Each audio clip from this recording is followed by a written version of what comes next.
함께 말씀 봉독하도록 하겠습니다.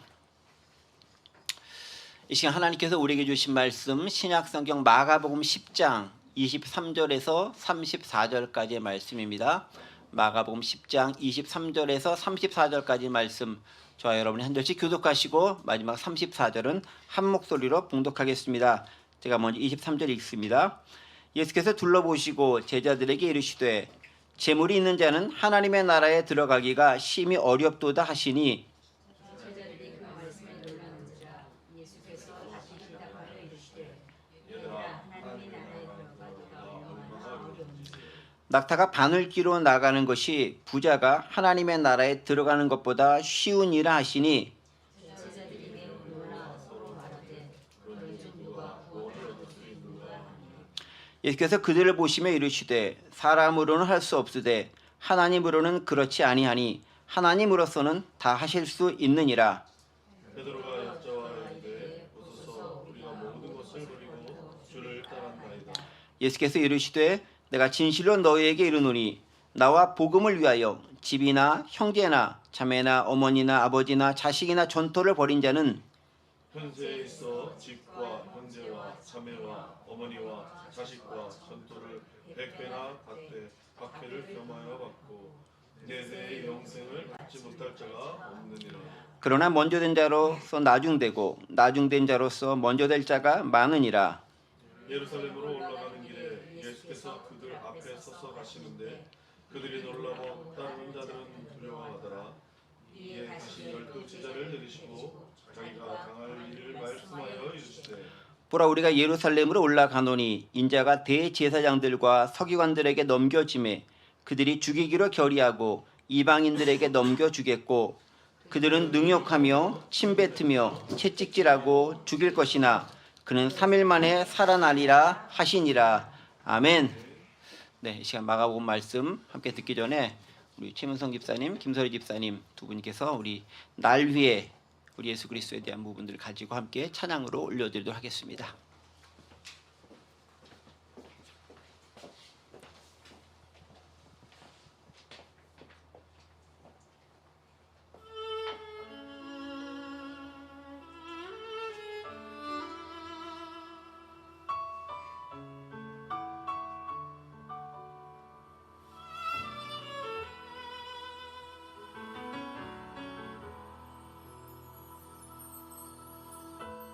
왜 하나님 독생자 예수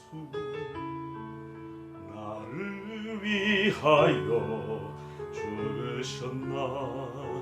십자가 죽음만이 구원의 길이었나.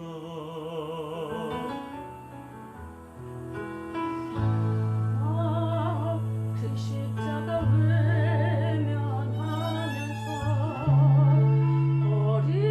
어리석다고 비웃었네. 하지만 주 그 십자가 하나님의 지혜가 또 그의 능력이 주를 다시 살리셨네. 날 위해 고통당했네.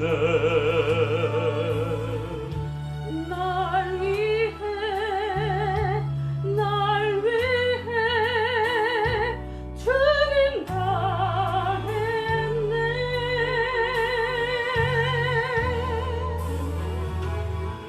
나 이제 또 영원까지 주 위에 살리라. 나의 구세주 세상에 오셔서 죽임 당하고 죽음에서 부활한 나의 주 나를 위하여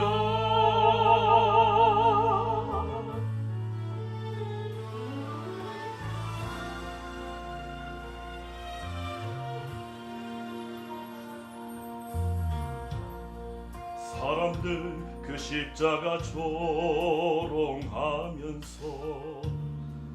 나의 주님을 못 박았네. 하지만 주 그 십자가 하나님의 지혜가 또 그의 능력이 그를 다시 살리셨네. 날 위해 날 위해 고통당했네.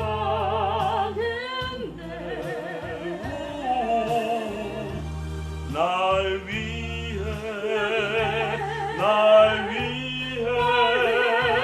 죽임 당했네.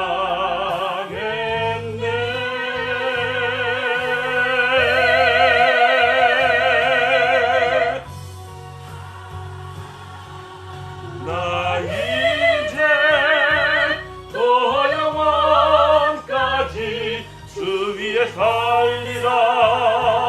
나의 구세주 세상에 오셔서 죽임 당하고 죽음에서 부활한 나의 주,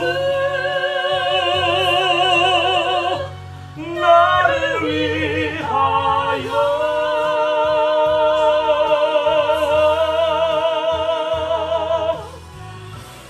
나를 위하여,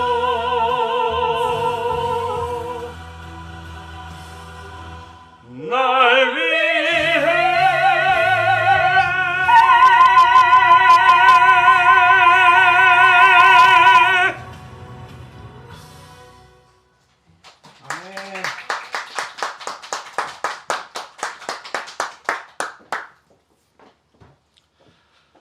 아멘. 네. 제가 뭘 본 거죠? 뮤지컬 한 편 쫙 본 듯한, 네. 그리스도의 고난과 십자가와 부활까지 이어지는 뮤지컬 본 느낌이 확 지나갔습니다. 네. 주님의 고난이 우리 가운데서 잘 기억되고 경험되어지며 십자가를 통해서 부활까지 나아갈 수 있는 그런 삶이 되길 간절히 원합니다. 마가복음에 있는 말씀 가지고 함께 은혜를 나누고 있고요. 지난 시간에서 부자 청년과 더불어서 그에 대한 이어지는 예수님의 해석과 관련된 말씀들을 통해서 오늘 우리에게 주신 메시지를 함께 생각해 보려고 합니다.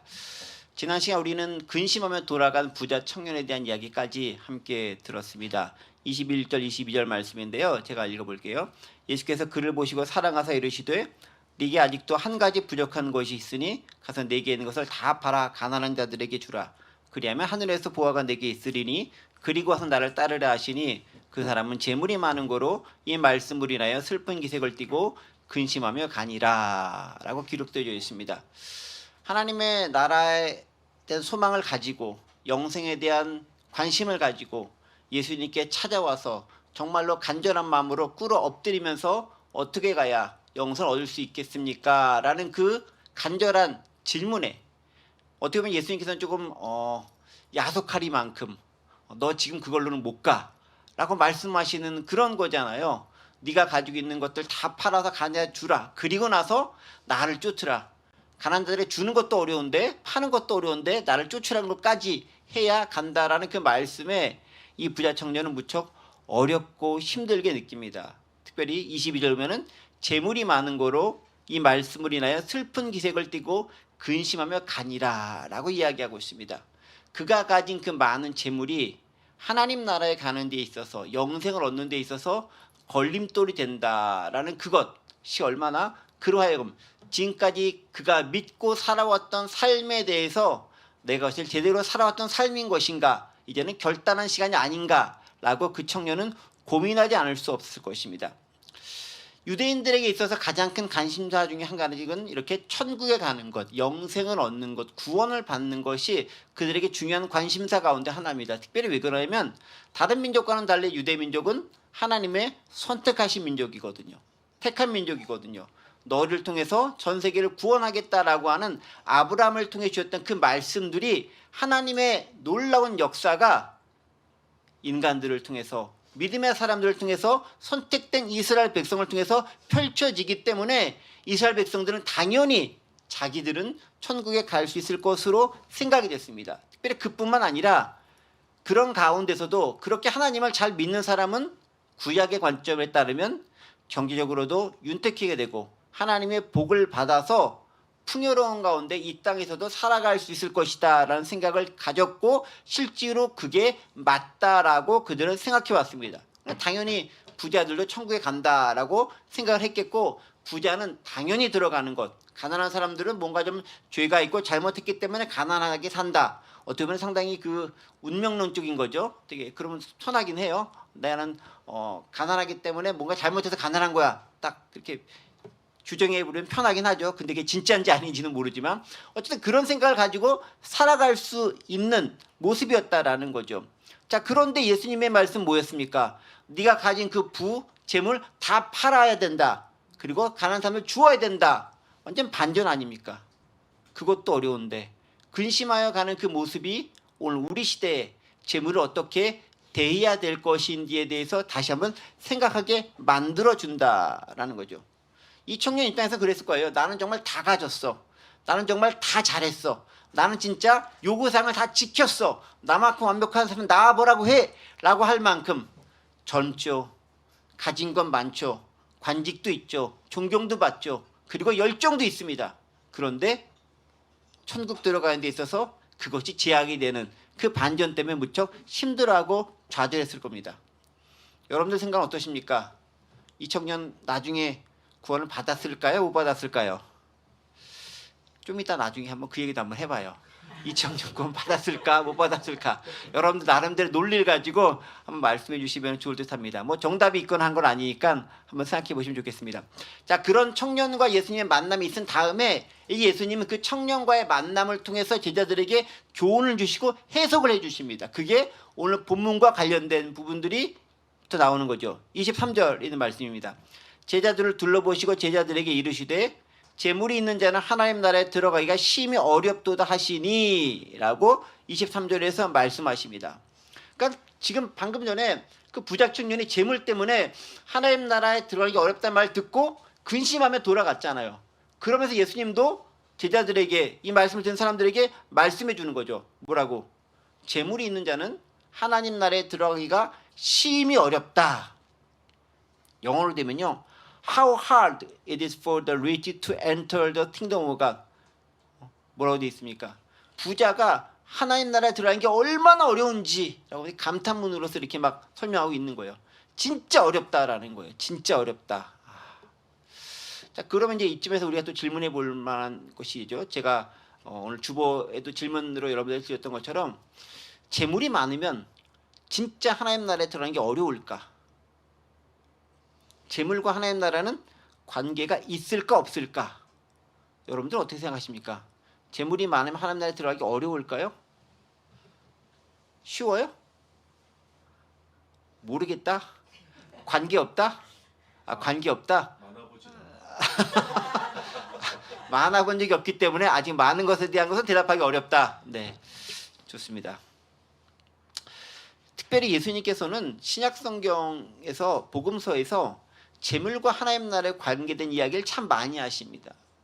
그런데 이게 왜 특별히 그 부분이 주목되어져서 보이냐면은 구약에서는 아까 제가 말씀드렸던 것처럼 재물과 하나님 나라를 상당히 밀접하게 연관되어져 있는 것으로 보여지는 장면이 많기 때문에 그래요. 그래서 부자는 재물이 많고 그 재물이 많은 건 하나님의 복을 받아서 재물이 많다라는 것들이 그 당시 사람들이 가졌던 생각이었다라는 거예요. 예를 들면 좀 살펴보겠습니다. 여러분 부에 대한 구약의 일반적인 개념들이 있어요. 욥기 1장 10절에는 말씀 나올 텐데 보시면 알겠지만 이런 말씀이 있죠.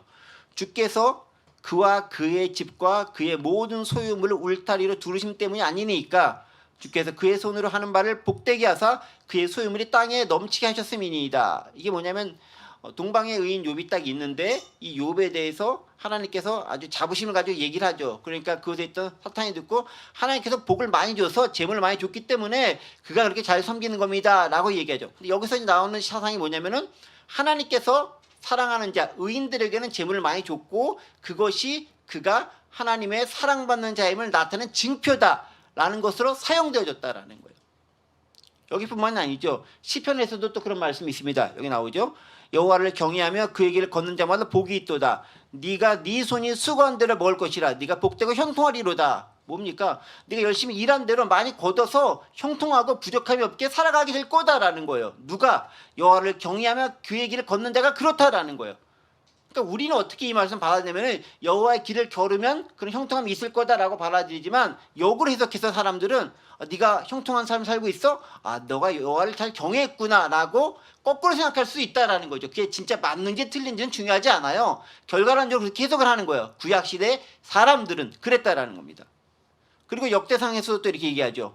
29장 12절 보면 부와 귀가 주께로 말미암고 또 주는 만물의 주제가 되사 손에 권세와 능력이 있사오니 모든 사람을 크게 하심과 강하게 하심이 주의 손에 있나이다.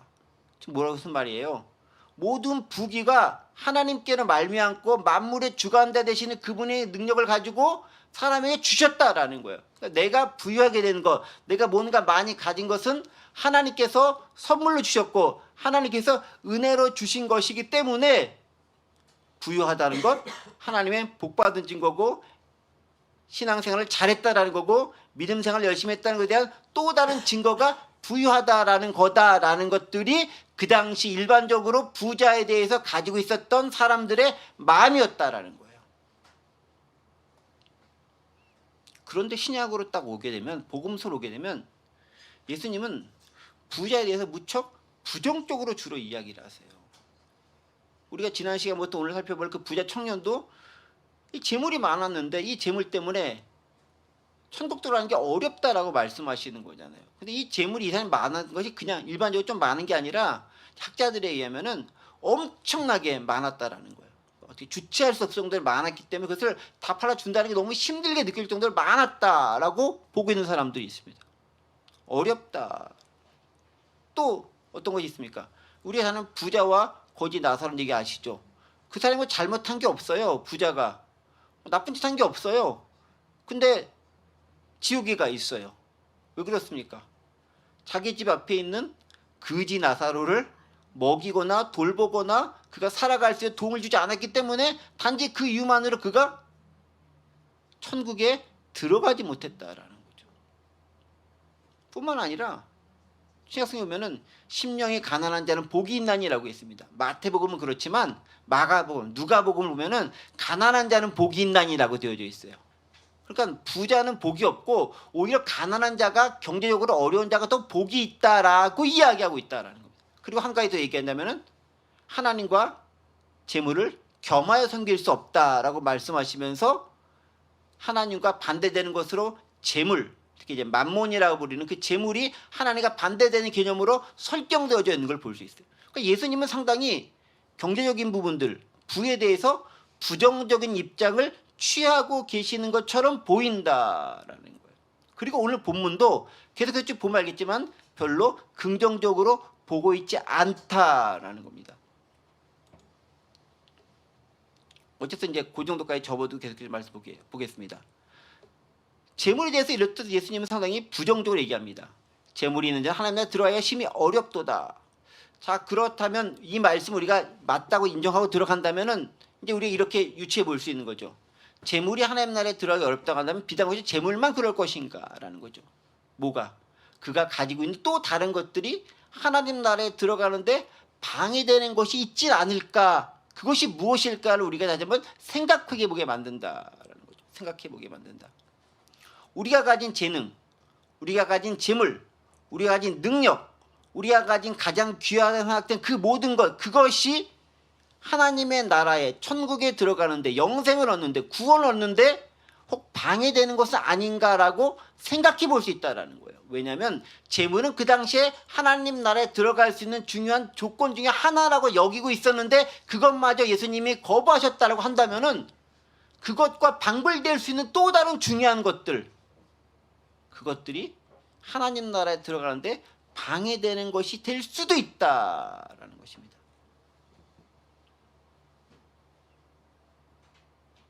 그것들이 일단 무엇이 있을 것인가 우리는 좀 생각해 볼 필요가 있어요. 거기까지만 접어두시고 재물에만 좀 초점 맞춰 생각해 봅시다. 자, 그렇다면 왜 예수님은 부자가 하나님 나라에 들어가기가 어렵다라고 얘기했을까요? 그건 재물이 가진 속성이 그럴 수 있다라는 것입니다. 재물이 가진 속성이 있다라는 거죠. 재물은 어떤 속성을 가지고 있을까요? 이런 속성이 있지 않겠습니까? 어떤 사람이 부자다라는 것은 그가 정말로 정직하고 착하고 건전하게 열심히 돈을 벌었을 수도 있어요. 그렇죠? 그런데 그렇지 않을 수도 있다라는 것입니다. 뭐가 무슨 말일까요? 어떤 사람이 많은 돈을 가지고 있습니다. 그러면 그 가졌을 때 그 사람이 가진 그 돈을 얼마나 정직하게 그리고 온전한 방법으로 모았느냐고 일단 질문해 볼 수 있는 거죠. 자, 보세요. 어떤 사람이 돈을 많이 가지고 있어요. 근데 오늘 우리 시대를 살아가는 우리 입장에서 봤을 때 정말 정직하게 열심히 일 딱 했을 때 그만한 부를 모을 수 있을 것인가?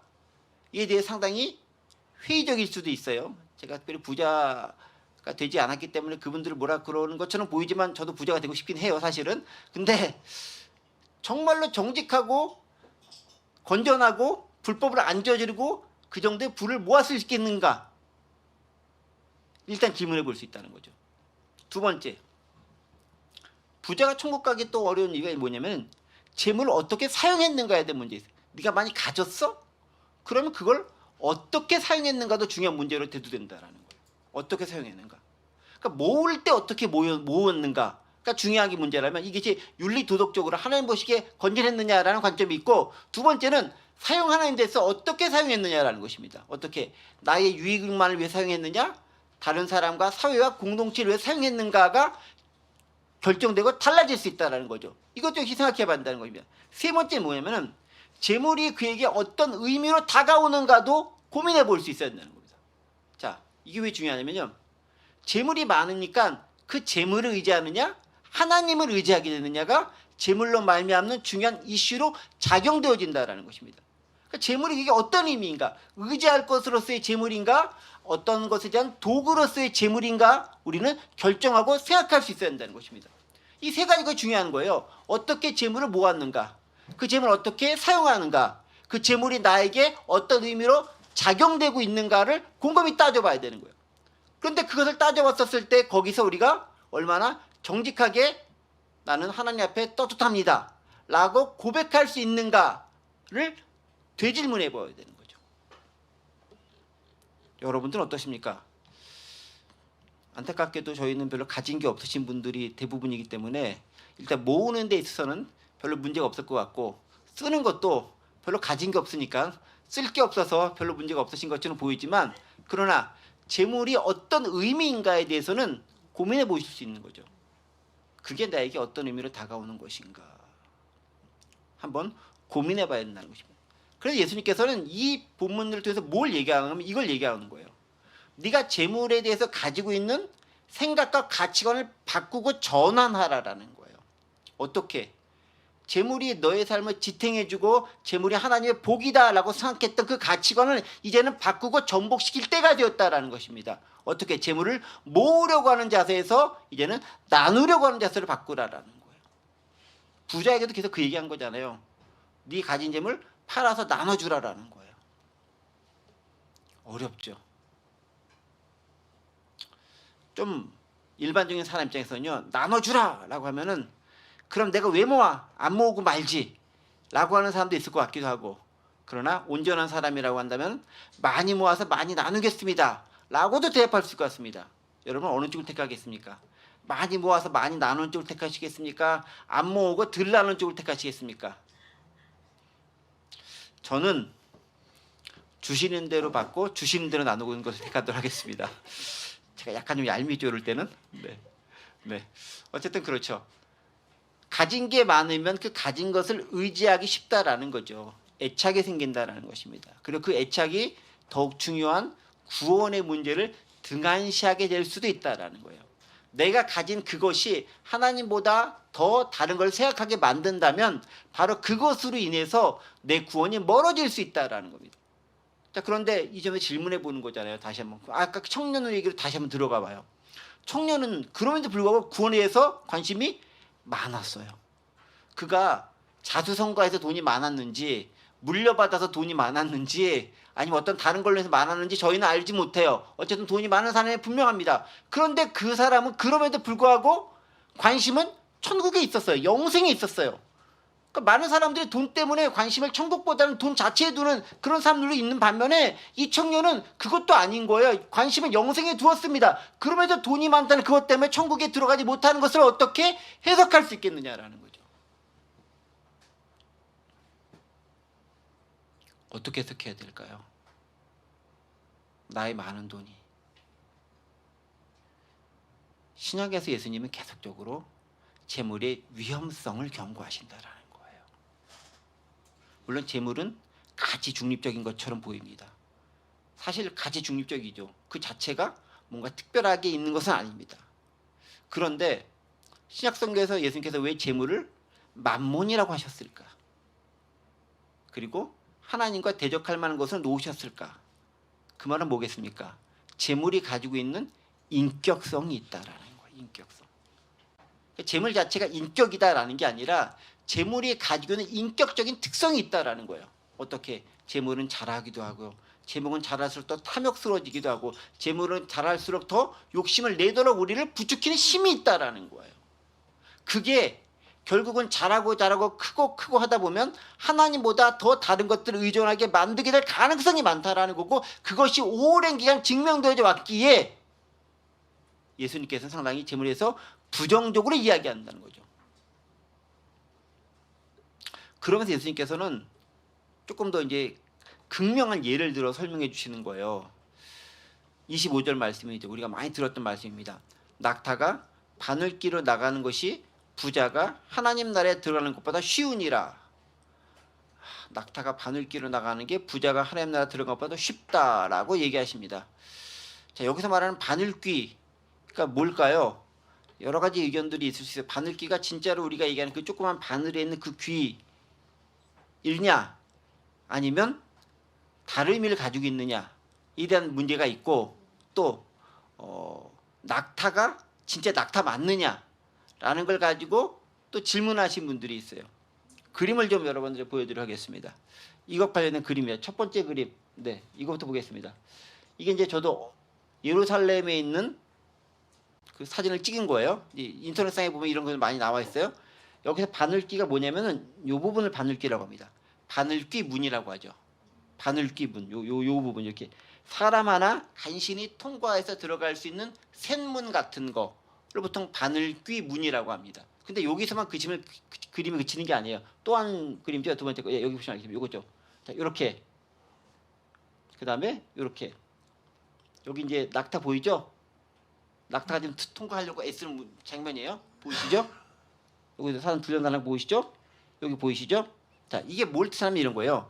예루살렘 성은 일반적으로 저녁이 되면 이제 문을 닫아요. 성이니까. 그럼 큰 문을 딱 닫습니다. 그럼 이제 사람을 오가지 말라고 닫지만 부득이하게 사람이 들락달락해야 될 수도 있는 거잖아요. 그러면 사람만 들락달락 간신히 할 수 있도록 쪽문 같은 걸 만들어 놓게 되어져 있어요. 그렇죠? 요게 그거랑 이런 거. 이 쪽문이 있는데 쪽문이 사람만 간신히 통과할 수 있을 정도의 쪽문이니까 낙타가 들어가는 게 용이할까요? 쉽지 않죠. 실제로 이렇게 바늘귀의 문이라는 곳이 예루살렘에 있다고 하고 실제로 예루살렘 성지순례 가본 분들은 다 이렇게 한 번씩 경험해보고 실제로 해보는 거예요. 이게 바늘귀다라고 얘기하는 것이죠. 그러니까 첫 번째, 바늘귀를 낙타가 들어가기 어렵다라는 것은 실제로 이런 걸 얘기한다는 거죠. 이렇게 들어가는 것. 그 당시 예루살렘에 있는 이 문을 들어가는 게 어렵다. 그만큼 불가능하고 쉽지 않다라는 걸 뜻하는 말이다. 라는 것이 첫 번째 해석하는 것이 있고, 두 번째는 뭐냐면은 세 번째 사진을 보여주세요. 바늘귀로 낙타가 들어가는데 그 낙타라는 말이 여기서 있죠. 아람어로 낙타는 이런 단어 제가 읽기 어려워요. 가물라라고 되어 있나 봐요. 이거 철자 하나만 다른 감타라는 밧줄이라는 뜻인데 번역자가 아람어를 영어로 번역하는 과정에서 두 단어를 혼동했는지 밧줄을 낙타로 잘못 번역했다 라고 얘기를 하면서 실제로 이제 바늘귀는 그 바늘귀인데 그 바늘귀를 밧줄을 끼면서 껴질까요? 바늘귀가 아무리 커도 밧줄이 들어갈 만큼 크진 않잖아요. 그쵸? 실 한 오라 정도밖에 안 들어간데 그러니까 실제로는 낙타가 아니라 밧줄이었다. 바늘귀는 원래 우리가 아는 그 조그만 바늘귀가 맞고 낙타가 아니라 밧줄이 들어가는 건데 그게 잘못 해석한 거다라고 보는 견해도 있어요. 이게 두 가지 견해가 다 있는 거예요. 제가 어느 게 맞는지는 제가 그 당시에 살아보지 않아서 모르겠어요. 근데 제가 볼 때 일반적으로 좀 더 그럴듯하게 들리는 것들은 이것도 그럴듯하게 들리지만 실제로 바늘귀의 문을 통과해 가는 것이 어렵다라는 부분이 조금 더 일반적으로 보편적으로 우리에게 알려져 있는 것 같습니다. 그러니까 그만큼 뭐냐면은 실제로 이 밧줄을 가지고 실제 바늘귀를 통과하는 것이든 바늘귀 문을 낙타가 통과하는 것이든 둘 다 불가능하고 거의 어려운 진짜 거의 불가능한 그런 일이다라는 거예요. 뭐가요? 부자가 천국 가는 게 부자 천국 간다는 거예요? 못 간다는 거예요? 좀 슬프지 않아요? 부자는 천국 갈 수 없어요. 우리한테 얼마나 복음인지 몰라요. 부자가 아니잖아요. 부자대로 하지 마세요. 부자면 천국 못 간다고 하니까 그래서 되려고 하는 거지. 네, 저도 한번 일단 대봤으면 좋긴 해요. 자, 어쨌든 예수님의 논지는 좀 그거인 거예요. 그래서 부자는 어쨌든 천국 가기가 그만큼 어렵다라는 거예요. 어렵다라는 거. 그건 아까도 말씀드렸듯이 재물이 가진 속성 때문에 그렇다라는 거예요. 재물이 가진 속성 때문에. 그 재물이 많아지면 많아질수록 그것을 하나님보다 더 의존할 수밖에 없고 그 의존하는 그 자세가 결국 하나님 보시기에 온전치 못하다는 거예요. 돈을 벌 때 그리고 돈을 쓸 때 돈에 대해 가지는 그 생각 자체가 하나님 보시기에 온전치 못하기 때문에 천국과는 어울리지 않는 삶을 살아갈 수밖에 없고 선택할 수밖에 없다라는 거예요. 반대로 얘기하면은 돈을 벌 때 정말 정직하게 돈을 쓸 때 온전한 나눔을 통해서 돈보다는 하나님을 의지하는 삶을 산다면은 천국에 들어가는 것이 가능할 수도 있다라는 거죠. 자, 그런데 그렇게 돈을 그렇게 잘 쓰고 잘 벌고 잘 사용하고 돈의 그 의미를 가지면 그것 자체 천국에 들어갈까요? 핵심은 그게 아니죠. 네. 천국은 어떻게 들어갑니까? 그렇죠. 천국은 재물로 들어가는 곳이 아니라는 거예요. 그걸 우리가 간과하기 쉽다라는 거죠. 그래서 예수님께서 이야기하는 겁니다. 26절 보세요. 제자들이 매우 놀라 서로 말하되 그러니 누가 구원 얻을 수 있나이까? 무슨 얘기예요? 부유한 게 하나님의 복받은 자로서 천국에 다 들어간다고 지금까지 믿어오고 있고 그렇게 안 하고 있고 그래서 부자들 존경하고 나도 그렇게 되기를 소망해 왔건만 그 부자가 못 들어간다면 도대체 누가 천국에 들어갑니까? 누가 들어간다고요? 27절 예수께서 그들을 보시며 이르시되 사람으로는 할 수 없으니 하나님으로는 그렇지 아니하니 하나님으로서는 하실 수 있느니라. 무슨 얘기예요? 재물을 가지고 천국에 들어간다 못 간다라고 말할 수 있는 거지가 사실은 아니다라는 거예요. 무슨 얘기예요? 재물뿐만 아니라 그 어떤 것을 가지고도 네가 천국에 들어간다고 보증해 줄 수 있고 확증해 줄 수 있는 아무것도 없다라는 거예요. 심지어 율법마저도 천국은 어떻게 간다? 하나님의 은혜로 간다라는 거예요. 은혜로 간다라는. 재물에 가진 속성이 너로 하여금 하나님의 나라의 들어갈 방해하게 했다 한다면은 그 말은 뭐냐면 재물이면 천국에 들어갈 줄 알았는데 그게 오히려 방해되는 것이라고 한다면은 그러면 무엇을 가지고 들어가야 되겠습니까? 들어갈 수 있는 게 없다라는 거예요. 네가 말씀과 율법을 다 잘 지켜? 그것도 안 된다라는 거예요. 왜냐하면 잘 지킬 수 없으니까. 재물을 잘 써? 그것도 완전치 않아요. 우리가 어떻게 인간인데 완벽하게 하나님 보시 합당의 재물을 잘 쓸 수 있겠습니까?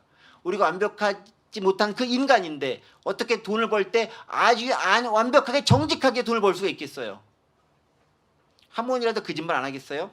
한 번이라도 속이는 말 안 하겠어요? 한 번이라도 노동자를 착취하거나 갈취 안 하겠어요? 한 번이라도 줄 때 덜 줄 수 있지 않겠어요? 어떻게 딱딱 정직하기만 하겠어요? 내가 의도하지 않았다 할지라도 나도 모르는 사이에 죄를 범하고 잘못했을지 어떻게 알아요? 순간순간 들어간 우리 마음, 조금이라도 돈이 없거나 하면 그것 때문에 불안을 느끼는 그 마음, 여전히 돈 의지할 수밖에 없잖아요. 저도 의지해요. 그럼 천국과 상관없는 거잖아요. 예수님 말씀은 그거죠. 핵심은 돈이 많아서 못 들어간다가 메인 포인트가 아니라 돈이 많으면 그것을 인해 천국에 못 들어가는 사람이 훨씬 더 많다라는 건데, 그게 정말 중요한 게 아니라 천국은 그것이 아니라 하나님의 은혜로 들어간다라는 거예요. 그걸 알아야 된다는 겁니다. 돈이 많다는 거 천국을 보장해 줄 수 없다라는 거예요. 한국에 기독교가 들어오면서 많은 사람들이 그렇게 얘기를 했어요. 거봐, 예수 잘 믿으니까 복 받아가지고 부자 되고 여유 있게 되고 풍성해졌어. 나라도 부강해졌잖아. 그리고 예수 믿는 나라들은 다 잘 살잖아. 라고 막 얘기를 하면서 그럴듯하게 저희들에게 많이 어필됐었습니다. 그런데 진짜 그런가? 그게 예수 잘 믿어서 그런가? 예수 잘 안 믿고 세계 랭킹 안에 들어가는 삼성가의 대부들도 있습니다. 그분들 예수님 안 믿으세요. 엄청 부자나 제일 부자세요. 그분들은 뭐예요, 그러면?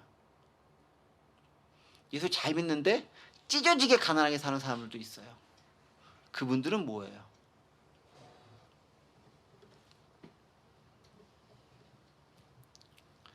그래서 베드로가 이야기하고 있는 거죠. 베드로가 여짜와 이르되 28절입니다. 보소서 우리가 모든 것을 버리고 주를 따랐나이다. 예수님께서는 가진 재물이, 네가 가진 능력이, 네가 가진 재능이, 네가 가진 노력이 너의 천국을 보장하지 못한다라고 얘기합니다. 그러면서 오히려 네가 가진 것을 다 버리는 순간, 네가 가졌다라고, 네가 잘했다라고, 이거면 됐다 생각된 그것들 버리는 순간 오히려 하나님의 은혜가 임할 수 있다라고 얘기하고 있는 거예요. 그 말을 들은 베드로가 바로 아싸 지금 기회다라고 하면서 이야기하고 있는 거죠. 28절 베드로가 여짜와 이르되 보소서 우리가 모든 것을 버려 주를 따랐나이다. 저 청년은 너무 많아서 못 버리는데요, 저희는 다 버리고 주를 따랐습니다. 실제로 다 버렸잖아요. 예수님께서 베드로와 안드레와 야고보 요한을 보시면서 나를 따르라 라고 하니까 있는 거 다 버리고 쫓았잖아요. 베드로, 안드레, 야고보, 요한은 배도 버리고 그물도 버리고 가족도 버리고 재산도 다 버리고 쫓았잖아요. 얼마나 의기양양하게 얘기할 수 있겠습니까? 저와 여러분들은 그러면 상당히 복된 사람이에요. 가진 게 별로 없어서 버리기가 쉬워요. 그래도 버리기 어렵죠. 저기 어려운 것 같아요. 저도 책 버리라고 하면은 어려운 것 같아요. 쉽지 않을 것 같아요. 네, 어려워요. 버리는 건 어려워요. 네. 베드로는 근데 다 버렸다고 얘기해요. 그러니까 사도가 됐는지도 모르겠어요. 가진 게 없는 베드로는 오히려 버리기는 쉬웠을지도 모른다. 오히려요, 욕심내지 않고 사는 게 예수님의 제자로 사는 훨씬 더 쉬운 방법일 수 있다라는 거예요. 너무 많이 가지면 그 너무 많이 가진 게 제자로 사는데 방해가 될 수 있어요. 아무래도 그래요. 아무래도. 그래서 저희 선배 목사님들은 항상 저희들한테 얘기하는 것이 그거예요. 목사는 당신이 목회하는 그 근처에 있는 사람들 정도의 수준보다 더 잘 살면 안 돼 라는 거예요. 어느 지역에 따라 달라질 수 있어요. 강남에 사느냐, 강북에 사느냐, 산골에 사느냐, 어촌에 사느냐, 어디 사느냐에 따라 달라질 수 있을 것 같습니다. 그 말은 뭐냐면은 너무 많이 가지면 그것을 인해 사람이 시험에 들 수 있다라는 말이죠. 너무 많이 가지면 어쨌든 욕심을 내고 버리기가 힘들어진다라는 것입니다. 자, 근데 베드로가 이렇게 떵떵거리며 이야기하긴 했는데 베드로가 정말 이렇게 순수하게 순진한 마음으로 그렇게 다 했을까요? 여러분, 우리 본문은 마가복음 제가 10장 28절을 읽어봤는데 이거는 병행되는 본문이 있습니다. 마태복음 19장 27절에 병행되는 본문이거든요. 여기 이제 뭐라고 적혀있는지 보세요. 나옵니까? 여기 써 있죠. 네. 이에 베드로가 대답하여 이르되 보소서 우리가 모든 것을 버리고 주를 따라싸운데, 그 다음에 마태복음이 있어요. 마가복음은 없는데 그런지 우리가 무엇을 얻으리이까? 네. 뭔가 하나 덧붙여 있는 것이 있죠. 베드로가 뭔가를 얻기 위해서 다 버렸다라고 얘기하는 것처럼, 그 말은 뭐겠습니까? 이 부자 청년은 재물이 많아서 못 버려서 천국과 영생을 못 얻었는데 저희는 다 버리고 주님을 쫓았으니 천국을 얻을 수 있지 않겠습니까? 라고 의기양양하게 이야기하고 있는 거예요. 뭐 예수님께서도 보시면서 그래 잘했다 라고 얘기할 만해요. 실제로 다 버리고 쫓아왔으니까. 근데 약간 불순한 의도가 이 안에 담겨져 있는 것도 사실인 것 같긴 해요. 저 뭔가를 얻기 위해서 다 버렸습니다 라는 거죠. 그런데 그게 꼭 잘못된 것만 아니에요. 왜냐하면 이거죠. 예수님께서 천국에 대한 표현을 마태복음 13장에서 많이 이야기하시면서 이런 얘기하십니다. 어떤 사람이 밭을 갈고 있는데 보물을 발견했어. 그럼 어떡합니까? 있는 돈 다 주고 그 밭을 사버려가지고 내 것을 만들지 않아요. 목적이 뭡니까? 그것을 얻기 위해서 산 거잖아요. 그 뭐예요? 가장 소중한 걸 얻기 위해서 내가 가진 다른 것들을 포기하는 것들은 충분히 좋은 거다라는 거예요. 왜냐하면 가장 소중한 그것이 가장 가치 있는 것이기 때문에 그렇다라는 거죠. 그럼 우리에게서 가장 가치 있는 것이 뭐냐라는 것입니다. 그게 천국이고 그게 영생이고 그게 구원이라는 거예요. 그런데 많은 사람들은 그게 천국이고 구원이고 영생이 아니라 다른 것들이 가장 가치 있는 것을 그 자리를 대신하고 있기 때문에 그것을 버리고 그것을 내팽개치고 그것을 포기하는 것이 어렵다라는 거죠. 그래서 우리가 이걸 질문해 보면 돼요. 내가 지금 가지고 있는 것들을 천국을 위해서 하나님의 나라를 위해서 다 버릴 수 있느냐? 라는 질문에 아멘! 하면서 진짜 그렇게 할 수 있으면은 하나님께서 그 사람을 귀하게 보실 것 같아요. 왜? 그것보다 하나님을 더 사랑하고 있다라는 믿음의 고백이기 때문에. 물론 그것도 시간 순간순간 바뀔 수 있는 것이긴 해요. 사람의 마음이 왔다 갔다 하신 것처럼. 그러나 그 순간의 고백은 귀하고 아름다운 거죠. 베드로의 고백 있잖아요. 주는 그리스도 살인 하나님의 아들입니다 라고 딱 고백했잖아요. 그 순간 그 고백은 위대한 고백이었어요. 칭찬도 받았어요. 그런데 그 다음에 엉뚱한 말에서 또 혼나잖아요. 그 고백했을 당시는 귀한 고백이고 칭찬받을 만한 것이었다라는 거죠. 마찬가지라는 거죠. 우리 역시 지금 내가 주님께 모든 걸 버릴 수 있습니다 라고 고백하는 그 순간은 귀한 고백의 순간이 될 수 있다는 것입니다. 그런데 우리 역시 불완전한 인간이기 때문에 시간이 지나고 상황이 바뀌면 또 다른 대로 할 수 있을지도 모르겠죠. 하지만 핵심은 뭡니까? 하나님 향한 우리의 마음이 그쪽을 향하고 있느냐가 되게 중요하다. 그리고 하나님은 그 사람에 대해서 버려두지 않는다라는 것입니다. 자, 그런 베드로의 고백에 대해서 일면 약간은 불순한 의도를 가졌던 그 베드로의 고백에 대해서 예수님께서 이렇게 얘기합니다. 29절 30절입니다. 예수께서 이르시되 내가 진실로 너에게 이르노니 나와 복음을 위하여 집이나 형제나 자매나 어머니나 아버지나 자식의 전토를 벌인 자는 베드로 같은 사람을 얘기하는 거예요. 현세에 있어 집과 형제와 자매 어머니와 자식과 전토를 100배나 받되 박해를 겸하여 받고 내세의 영생을 받지 못할 자가 없느니라. 이쯤이면 아멘을 해야 될 것 같은데 아멘을 별로 안 나오는 것 같아요 보니까. 저는 이 구절 보면서 그런 생각을 해봤어요. 다 버렸잖아요. 29절에서 30절에서는 100배를 받는 거잖아요. 그러면은 자식을 100배를 받게 된다는 게 무슨 뜻이고 어머니를 100배를 받게 된다는 건 무슨 뜻인가요?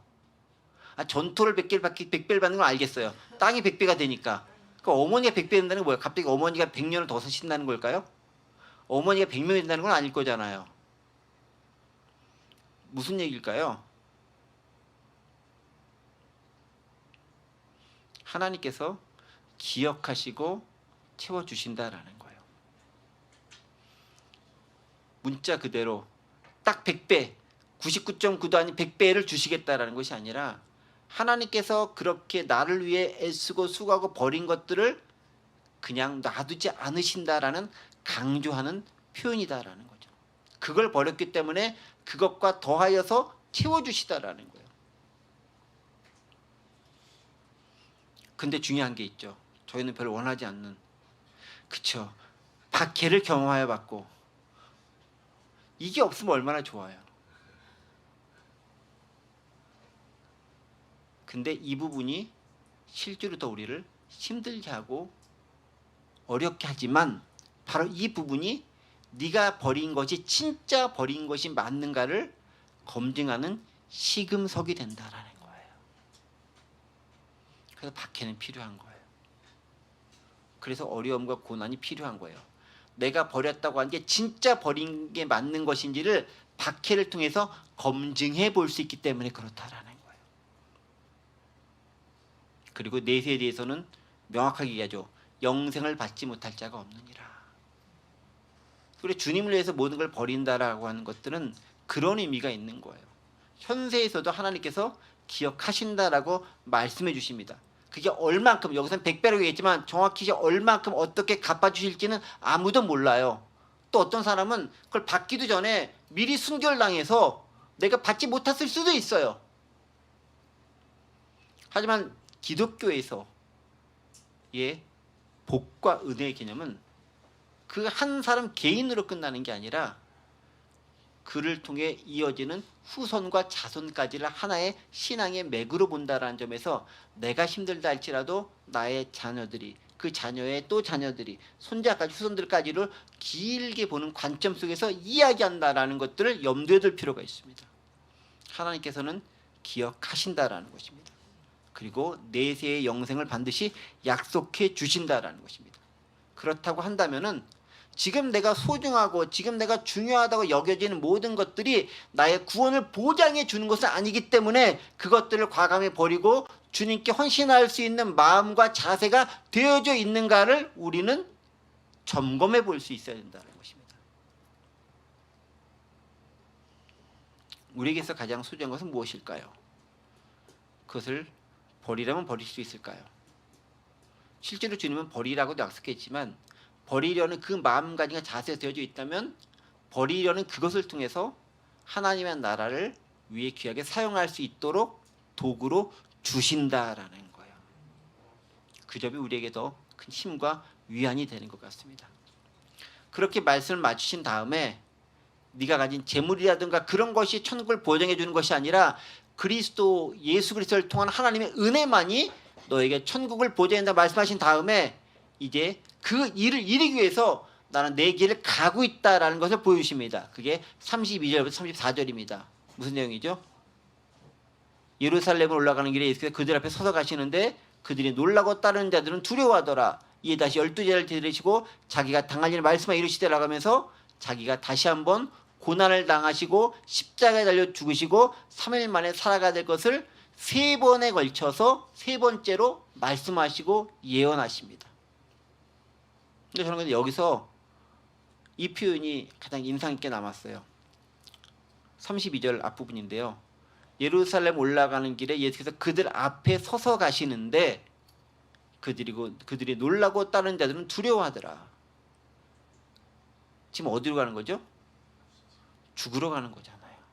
고통, 고난 받으러 가는 거잖아요. 그런데 앞서서 가신다는 그 모습이 참 무척 가슴에 뜨겁게 다가왔습니다.